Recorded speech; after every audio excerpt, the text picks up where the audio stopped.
Karena tidak ingin suasana internal semakin memanas, Flander pun memutuskan untuk segera angkat kaki dan membatalkan hubungan kerjasama dengan pihak Akademi Tiando. Singkat cerita, rombongan Sri Lanka pun dengan penuh kekecewaan berniat pulang ke akademinya. Di perjalanan, Daimube mengusulkan ide untuk mengembangkan Akademi Sri Lanka menjadi jauh lebih besar. Semua murid pun mendukung ide tersebut, termasuk Singming yang bersedia mengabdikan dirinya. Berjalan sampai ke gerbang kota, Flander secara tidak sengaja melihat sebuah poster yang berisi mengenai Akademi Lanba yang sedang mencari beberapa guru baru. Singming lalu menjelaskan bahwa Akademi Lanba merupakan akademi kecil di kota Tiando. Uniknya, akademi ini memiliki aturan khusus, yaitu tidak menerima keturunan bangsawan dan hanya menerima rakyat biasa.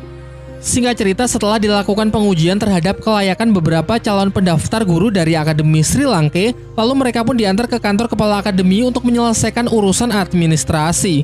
Sangat mengejutkan karena di sana terdengar suara yang tidak asing bagi Flander dan Master Xiao. Dan benar saja, seorang wanita pemilik Akademi Lanba bernama Liu Erlong yang ternyata adalah kawan lama dari Flander dan Master Xiao di masa mudanya. Dulu mereka tergabung dalam trio segitiga emas, tim yang cukup terkenal di dunia Daoluo pada masanya. Dan uniknya lagi, Liu Erlong merupakan cinta lama dari Master Xiao yang membuat pertemuan mereka terasa sangat canggung. Di dalam, Flander menceritakan semua masalah yang tengah ia hadapi, mengenai rencana untuk meminjam nama Akademi Tiando untuk mengikuti turnamen pertarungan roh, serta penghinaan yang dilakukan oleh kaum bangsawan kerajaan.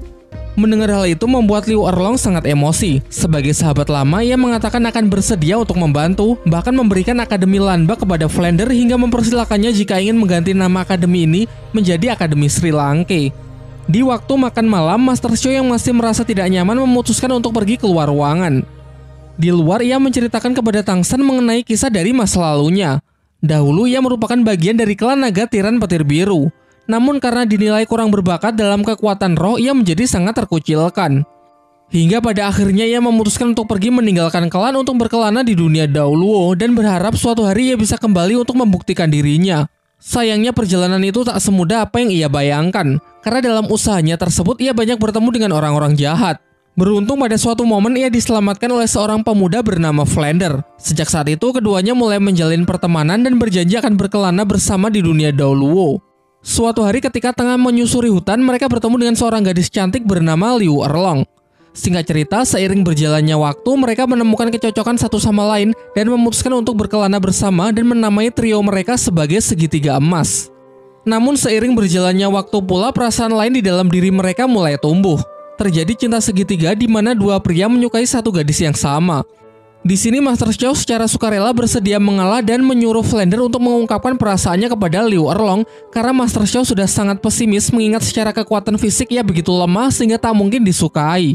Akan tetapi siapa sangka ketika Flander sudah menyatakan perasaannya, terungkap bahwa pria yang disukai Liu Erlong sebenarnya justru adalah Master Xiao. Hal ini tentu membuat Master Xiao sangat gembira, sementara Flander tak sedikit pun menaruh kebencian dan dengan cepat bisa menerima hal itu. Seharusnya sampai di sini kisahnya memiliki ending yang bahagia, namun yang terjadi justru sebaliknya.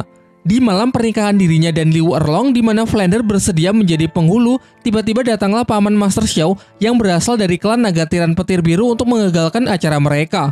Master Xiao pun dibuat sangat terkejut saat tahu kalau ternyata Liu Erlong adalah putri dari pamannya, sehingga mereka tidak bisa menikah lantaran masih terikat hubungan persaudaraan. Jelas kejadian ini membuatnya sangat syok dan frustasi. Untung saja ketika ia akan melakukan bunuh diri, Flander datang tepat waktu untuk mencegahnya. Dan di titik inilah trio segitiga emas akhirnya bubar dan mereka memutuskan untuk mengambil jalan masing-masing. Di akhir cerita, Master Xiao mengatakan bahwa setelah peristiwa itu ia sangat merindukan Liu Erlong, namun upaya pencariannya tidak pernah membuahkan hasil. Dari balik pohon, ternyata Liu Erlong sedari awal menguping cerita dari Master Xiao. Singkat cerita, kini keduanya sudah bisa memahami perasaan satu sama lain dan cinta di hati mereka pun perlahan mulai bersemi kembali. Tang San yang merasa tidak enak akan mengganggu momen romantis dari gurunya memutuskan untuk pergi terlebih dahulu. Namun saat dalam perjalanan kembali ke akademi, ia merasa kalau ada seseorang yang diam-diam mengikutinya. Dan benar saja, ternyata kakek Dugu datang untuk menculiknya. Dibawalah Tang San ke markasnya, sebuah gua di mana terdapat banyak ular dan hawa racun yang begitu pekat. Setelah tersadar, kakek Dugu langsung bertanya kepada Tang San bagaimana dirinya bisa mengatasi racun ular giok dari kekuatan cucunya saat pertarungan di arena. Dengan nada menyindir, Tang San menjawab bahwa alkohol adalah lawan dari racun ular. Dengan ketidaktahuannya mengenai hal sepele semacam itu, ia mempertanyakan kelayakan dari kakek Dugu untuk dijuluki sebagai pengguna racun terkuat. Masih melanjutkan ucapannya, Tang San mengatakan kalau racun milik kakek Dugu hanyalah racun sampah. Hal ini karena racun yang ia gunakan sebagai senjata andalan di waktu yang bersamaan juga meracuni tubuhnya sendiri. Awalnya kakek Dugu menyangkal perkataan Tang San. Namun setelah Tang San menyebutkan beberapa keluhan yang memang sering kakek Dugu rasakan selama ini, ia mulai berpikir kalau anak di depannya tidak cuma asal bicara.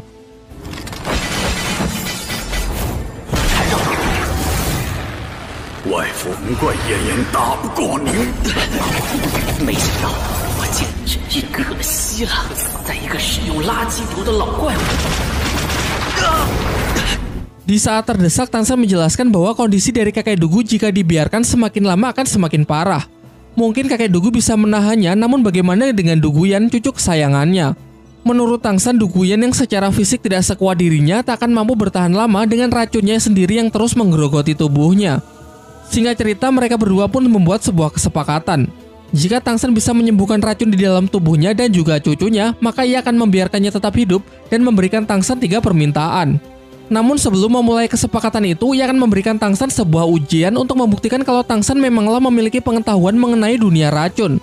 Yaitu jika Tang San mampu bertahan melawan 3 jenis serangan racun miliknya, maka ia baru akan percaya kalau Tang San memang mampu membuatkan penawar untuk ia dan cucunya. Kemudian kakek Dugu membawa Tang San ke kebun miliknya di mana di sana banyak ditumbuhi tanaman obat langka.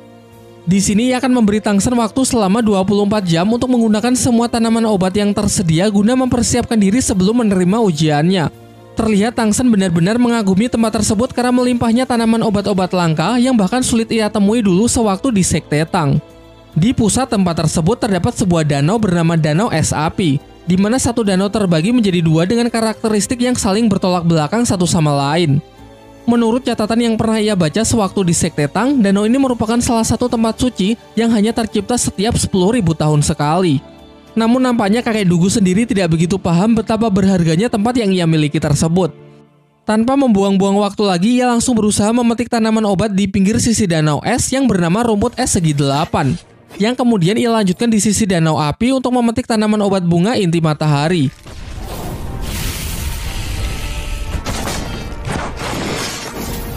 Kemudian ia bergegas memakan keduanya dan segera berkultivasi untuk mengupgrade tubuhnya agar memiliki imunitas tinggi terhadap berbagai macam jenis racun. Di luar perkiraan, ternyata proses tersebut benar-benar sangatlah menyakitkan. Pertama, ia merasakan sensasi terbakar di sekujur tubuhnya, lalu secara tiba-tiba rasa panas berubah drastis menjadi sangat dingin. Sampai-sampai karena tak tahan dengan hal itu, secara tak sengaja dirinya justru terjatuh ke dalam danau. Di sisi lain, Flander, Master Xiao, dan Liu Erlong yang merasa sangat cemas karena Tang San yang menghilang seharian berupaya untuk mencarinya. Master Xiao menduga kuat kalau orang yang telah menculik Tang San pasti adalah kakek Dugu, mengingat di pertarungan sebelumnya Tang San telah berani mempermalukan cucunya. Singkat cerita, dengan mengandalkan penciuman dari Lao Shen Pao, roh pelindung mutasi milik Master Xiao, mereka berhasil menemukan kediaman dari kakek Dugu. Baru saja sampai, mereka bertiga sudah mendapatkan sambutan yang mengerikan dari racun ular giok dari kakek Dugu. Tanpa basa-basi, Master Xiao langsung menanyakan di manakah kakek Dugu menyekap Tang San. Namun si kakek menjawab kalau Tang San sudah mati. Percaya tidak percaya, mendengar hal itu jelas membuat ketiganya menjadi sangat emosi. Mereka pun bersiap menyatukan kekuatan untuk membalaskan dendam muridnya tersebut. Sebagai tim yang cukup terkenal pada eranya, yang mendapatkan julukan segitiga emas, tentu pihak Master Xiao tak bisa dianggap enteng. Di sini mereka menggunakan teknik roh yang tidak biasa, yaitu dengan menyelaraskan dan menggabungkan ketiga kekuatan roh pelindung menjadi kekuatan baru yang berwujud siluman naga emas.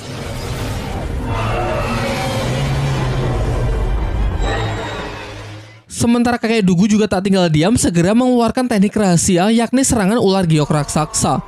Benturan 2 kekuatan tersebut begitu dahsyat yang dilanjutkan dengan pertarungan di udara.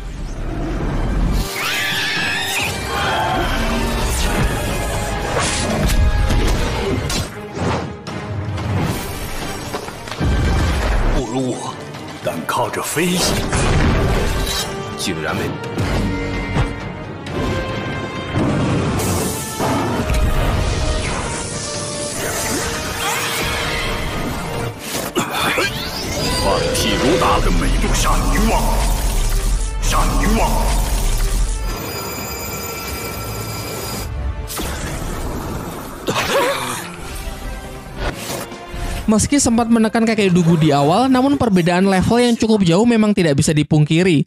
Pada akhirnya tetap saja kakek Dugu sanggup mengalahkan trio segitiga emas tersebut. Di saat terdesak, Erlong mengatakan kalau ia berasal dari klan naga petir tiran biru. Jika kakek Dugu berani macam-macam, ia mengancam bahwa klannya pasti tak akan tinggal diam. Namun kakek Dugu merasa tak gentar sedikit pun dengan ancaman tersebut karena mudah baginya menghancurkan jasad mereka untuk melenyapkan barang bukti. Kemudian Flander mulai angkat bicara mengenai ayah Tangsan yang pastinya juga akan membuat perhitungan. Di tengah ketegangan mereka, akhirnya Tangsan muncul dengan 6 tulang rohnya yang telah mendapatkan upgrade.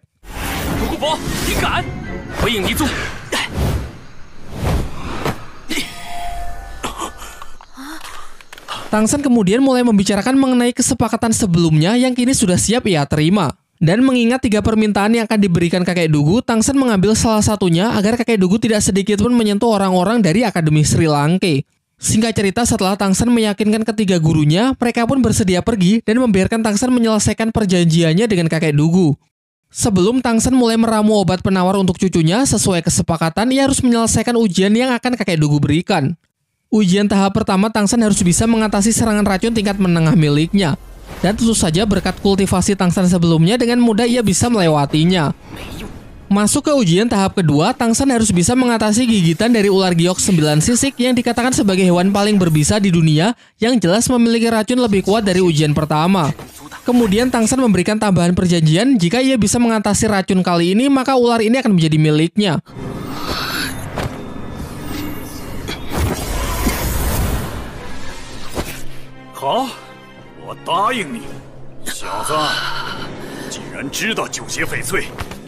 Dan tentu saja ia juga berhasil menyelesaikan ujian tahap kedua.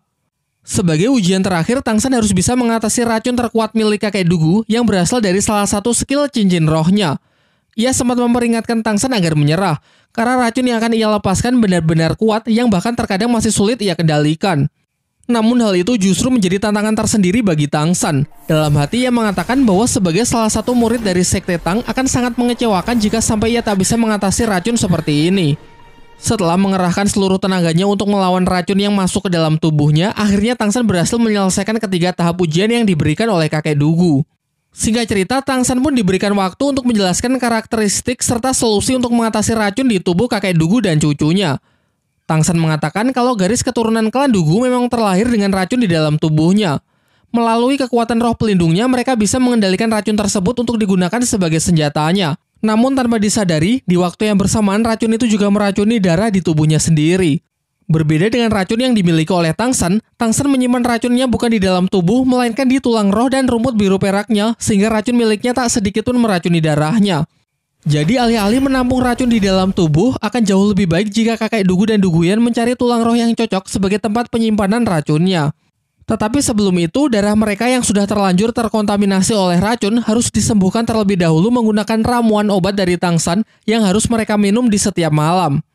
Dibutuhkan waktu sekitar setengah tahun untuk memastikan darah mereka benar-benar bersih. Oleh karena itu, selama setengah tahun ke depan, Tangsan akan tetap tinggal di sini untuk memberikan obat ramuannya. Kakek Dugu yang masih belum sepenuhnya percaya dengan Tangsan menaruh sebagian inti dari kekuatan rohnya di dalam tubuh Tangsan untuk menjamin agar Tangsan tidak macam-macam. Dengan ini, jika kakek Dugu mati, maka Tangsan otomatis juga akan mati. Setelah keduanya sepakat, hari demi hari Tangsan habiskan di tempat ini. Namun sebenarnya sebagian besar waktu ia habiskan untuk berlatih, berkultivasi, serta bereksperimen dengan tanaman obat yang melimpah. Sementara itu, teman-temannya yang lain juga sedang mendapatkan latihannya masing-masing, seperti Mang Hojun yang sangat cocok berlatih di tempat bersuhu ekstrim untuk melatih kekuatan apinya. Begitu pula dengan para murid Akademi Sri Lanka yang lain, tempat dan jenis latihannya juga disesuaikan dengan tipe kekuatan agar mendapatkan hasil latihan yang optimal. Singkat cerita, setengah tahun pun telah berlalu. Tidak cuma membuat ramuan obat untuk kakek Dugu, Tangsan juga menyempatkan dirinya untuk membuat senjata rahasia. Diperlihatkan kali ini ia membuat 3 peluru jarum yang memiliki efek racun paling mematikan. Ia menjelaskan bahwa seorang master roh bergelar Daulu sekalipun belum tentu bisa menahannya. Setengah tahun yang mereka jalani bersama membuat keduanya juga semakin akrab. Kakek Dugu lalu meminta inti kekuatan roh yang dulu pernah ia tanam di dalam tubuh Tangsan karena merasa bahwa sekarang Tangsan benar-benar sudah bisa dipercaya. Selanjutnya ia akan membawa Duguyan agar Tangsan juga menyembuhkan racun di dalam tubuh cucunya tersebut. Ketika mereka tengah mengobrol bersama, kakek Dugu memberikan Tangsan sebuah benda pusaka sebagai hadiah. Benda itu bernama kantong ajaib yang bisa digunakan untuk menyimpan barang-barang secara praktis. Bahkan juga bisa digunakan untuk menyimpan makhluk hidup. Tangsan kemudian juga memberinya hadiah, yaitu salah satu dari senjata rahasianya berbentuk 2 bola besi yang cara penggunaannya cukup sederhana. Ketika bola-bola tersebut dilempar dan bertabrakan, maka akan langsung melepaskan sejumlah gas beracun. Efeknya hanya dengan sekali hirup bisa membuat seseorang tak sadarkan diri selama 10 hari. Dan jika terhirup oleh Master Roh yang sangat kuat sekalipun, setidaknya bisa memberikan efek mengacaukan sistem syaraf sehingga bisa membuat lambat saat bergerak. Bahkan jika gas beracun masih belum cukup, selanjutnya bola itu akan menembakkan ratusan jarum tulang yang sangat kuat dan beracun. Setelah itu, kakek Dugu menyuruh Tangsan segera kembali ke akademi mengingat turnamen terbesar di dunia Daulo sudah semakin dekat. Sebelum pergi, Tangsan ingin mengambil 3 permintaan yang dulu pernah kakek Dugu janjikan. Permintaan pertama sudah diambil dengan menyuruh kakek Dugu untuk tidak menyakiti orang-orang dari Sri Lanka. Permintaan kedua, Tangsan meminta beberapa tanaman obat langka yang dimiliki oleh kakek Dugu. Meskipun sebenarnya Tangsan berniat mengambil semuanya. Sementara untuk permintaan ketiga, ia meminta agar kakek Dugu bersedia menjadi penasihat Akademi Sri Lanka.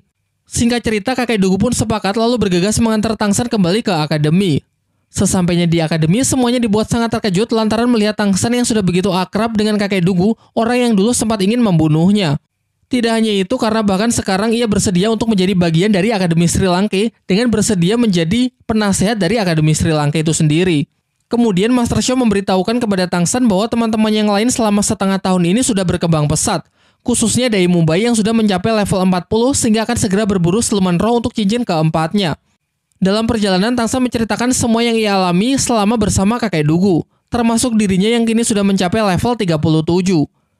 Ia menegaskan sebenarnya ia sudah merasakan peningkatan level ketika salah seorang guru senior Akademi Tiando menekannya. Levelnya kembali meningkat pesat lantaran ia berhasil menemukan tempat yang cocok untuk berkultivasi, yaitu di kebun tanaman langka milik kakek Dugu.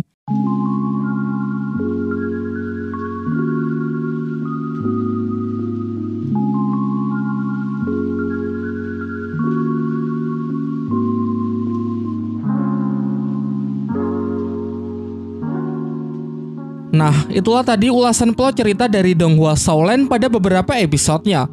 Sekarang saatnya kita membahas detail menarik, memberikan opini dan penilaian pribadi. Kalau kita tarik benang merahnya, garis besar cerita yang diambil sebenarnya identik dengan apa yang diceritakan di live actionnya, yaitu cerita Akademi Sri Lanka yang bergabung dengan Kerajaan Tiando. Hanya saja di live action, Akademi Tiando lah yang memberikan tawaran kepada pihak Sri Lanka untuk beraliansi dengan mengutus Tianfeng dan Duguyan. Namun di sini ide itu justru muncul dari kepala Master Xiao itu sendiri. Dari sini akhirnya terungkap fakta bahwa Xing Ming, guru dari tim Akademi Tiando, ternyata adalah alumni dari Akademi Sri Lanka. Digambarkan sebagai karakter yang bijaksana dan memiliki loyalitas yang sangat tinggi dengan akademinya tersebut. Hal menarik lain yaitu terungkapnya masa lalu dari Master Xiao. Ternyata ia merupakan anggota klan ternama, yaitu klan Naga Tiran Petir Biru. Sebagai informasi, sejauh ini saya selalu menyebut karakter ini dengan nama Master Xiao. Sementara nama aslinya adalah Yu Xiaogang, yang juga merupakan paman dari Yu Tianfeng. Tidak seperti kebanyakan anggota klan lain yang dianugerahi kekuatan roh yang sangat kuat, Master Xiao justru sangat lemah. Oleh karena itu, sewaktu kecil alih-alih berlatih bela diri, ia jauh lebih tertarik dengan pengetahuan soal dunia roh, menciptakan banyak teori lalu membuktikannya. Namun sayangnya kegiatan tersebut tak mendapatkan tempat di Kerajaan Tiando sehingga ia memutuskan untuk pergi berkelana. Fakta menariknya, tidak semua anggota klan membenci Master Xiao. Diperlihatkan keponakannya yang bernama Yu Tianfeng sangat menghormati, bahkan sempat meminta Master Xiao agar bersedia menjadi gurunya. Hal ini bisa terjadi karena sewaktu kecil Master Xiao lah yang menjadi pengasuh dari Tianfeng sehingga mereka memiliki kedekatan emosional yang sangat baik. Berikutnya kita bahas mengenai tim segitiga emas. Pernah dijelaskan dan ditunjukkan bahwa 2 kekuatan roh yang memiliki kecocokan bisa bergabung menjadi wujud baru yang jauh lebih kuat. Ternyata penyatuan kekuatan roh juga bisa dilakukan oleh 3 orang sekaligus seperti apa yang telah ditunjukkan oleh Master Xiao dan kawan-kawan. Bentuk gabungan dari ketiganya adalah wujud naga emas. Mungkin wujud ini diambil dari kekuatan roh klan Naga Tiran Petir Biru. Nah, ini yang menarik. Liu Erlong ternyata juga merupakan anggota klan dari Naga Tiran Petir Biru. Namun bisa dikatakan ia anggota yang tidak terlalu diakui karena ia adalah anak yang lahir di luar pernikahan dari seorang wanita malam, simpanan dari paman Master Xiao. Pada akhirnya statusnya terungkap juga yang menggagalkan pernikahan dengan Master Xiao karena masih memiliki hubungan persaudaraan. Membahas sedikit soal Tangsan. Dari episode ini terungkap bahwa dunia dari kehidupan masa lalu Tangsan di Sekte Tang ternyata masih sangat relevan dengan dunia Daoluo yang sekarang Tangsan tepati. Berbagai macam tanaman obat yang pernah ia temui di Sekte Tang juga bisa ia temui di sini. termasuk fenomena dari danau api es yang menjadi legenda di sekte Tang karena hanya terbentuk setiap 10.000 tahun sekali. Mungkin cukup sampai di sini pembahasan kali ini. Jika kalian memiliki fakta atau hal menarik lain untuk dibicarakan, silakan menulisnya di kolom komentar ya.